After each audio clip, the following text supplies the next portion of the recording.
Hey there, old school gamers. After yesterday's thought about getting parties to graduation level, I realized pretty soon after I uploaded the video, my Game Master brain was going, and I thought of a couple of exceptions that I thought would be a cool thought for today. The Matt Mercer exception and the Birthright Campaign World exception. So yesterday, we kind of covered about when getting characters to the point where they're not just wandering from quest to quest to quest, where they're actually part of the world in terms of influencing it and shaping it. And the picture today is a group of people in a game world running fast. And so the name of this message is, getting your party running fast. So a couple of exceptions, I thought, of the Matt Mercer exception and the Birthright Campaign exception. So let's do Matt Mercer first. He's more contemporary. The Birthright Campaign, that was like back in the 90s. So I recently, finished watching, because the last 3 episodes dropped a week or so ago, recently finished watching Season 2 of Vox Machina. And I realized that, I noticed when it happened, at the beginning of Season 1, the party, Vox Machina, if you'll notice, they follow the trope. They just follow the trope in an accelerated, run fast kind of way.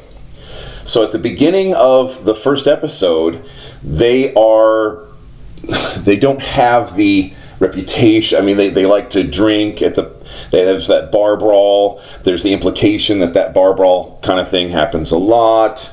The barkeeper's not too pleased with them. And they throw out the name Vox Machina, and the room just sort of doesn't respect it. There's just no respect for that party named Vox Machina.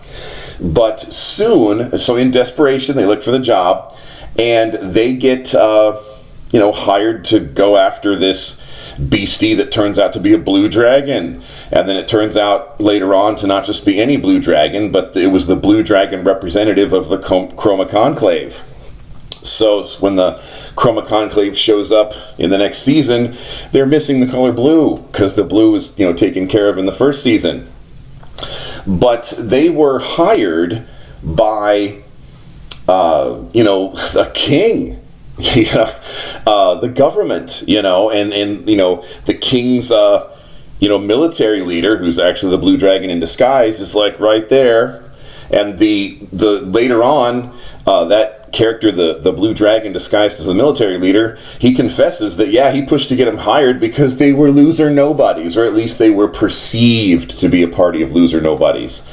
But Vox Machina becomes the official protectors of the realm. They give him a keep. They get a headquarters. Now, granted that it's an old fixer-upper, but that sort of fast tracks Vox Machina into that position in society. And they still had to get, noticed by the government. They still had to get put in that position by some NPCs of authority and prominence who had the power to put them in that position. But it was just kind of an interesting way to fast track that, because, it's not too many episodes later, and Vox Machina has a good reputation. They are the protectors of the realm. And are recognized as such by most people. Maybe not everybody, because, in real life and in gaming worlds, not everybody's going to like you. Not everybody's going to see you the same way or appreciate you the same way. But for the most part, Vox Machina is recognized as a really cool, important, adventuring party that gets stuff done. So that was Matt Mercer's way to accelerate this process for Vox Machina. The other exception that I noticed of parties having to kind of slowly build up to get there is in the Birthright campaign setting that was put out in the days of 2nd edition D&D in the 1990s. The whole concept of the Birthright campaign setting was that characters would start out born noble if they wanted to. Your party, if there were a few people that didn't want that for some reason, they could be commoners, or it'd be better for the story, I guess, or be able to work better into the story if maybe you were a bodyguard to a noble, or somebody who worked on staff with the noble and would be with them all the time or something, so that the party would have a reason to be a party. But the original idea of the Birthright campaign setting was to kind of flip the script and kind of put this on its ear. What if instead of characters starting as first level, like one level above commoner, the only difference between a first level character and a commoner is that the first level character has an adventuring class, whereas the commoner might just be a cook or valet or whatever. But stable boy.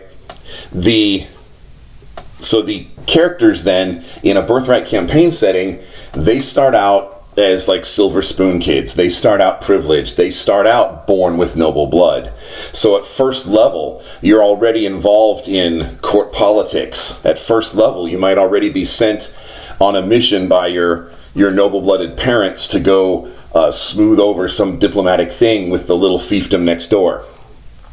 And of course, in the Birthright campaign setting, there were a lot of little fiefdoms. There had formerly been a great empire there, and that empire had broken up, so that there would be fiefdoms that would, lots of them, so that you could have something like the Birthright campaign setting.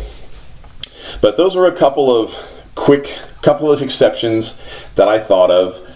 Matt Mercer's accelerated thing that he did with Vox Machina there, and also Birthright campaign setting. The whole idea was to start the parties out at noble at first level. So, a couple ideas that have been used to get your party running fast, just like the picture. So, if you are interested in gaming with us, we've got games listed down below at grumpyoldgms.com. If you'd like to chat with us, talk with us, there's a Discord link below. And if you'd like coaching from us, there's more people than just me. So when I say us, it's not like the royal we. Okay, I'm not crazy. I don't talk back to the voices in my head. I have voices in my head because I'm a game master. Yeah, that's right. Every game master has voices in their head. But I just call them NPCs. But that's down below too, the Patreon coaching, where we will take a personal interest in you and your campaign, what's going on with your players, how to tap into your creative juices and answer your specific questions. In the meantime, I'll see you around the gaming table.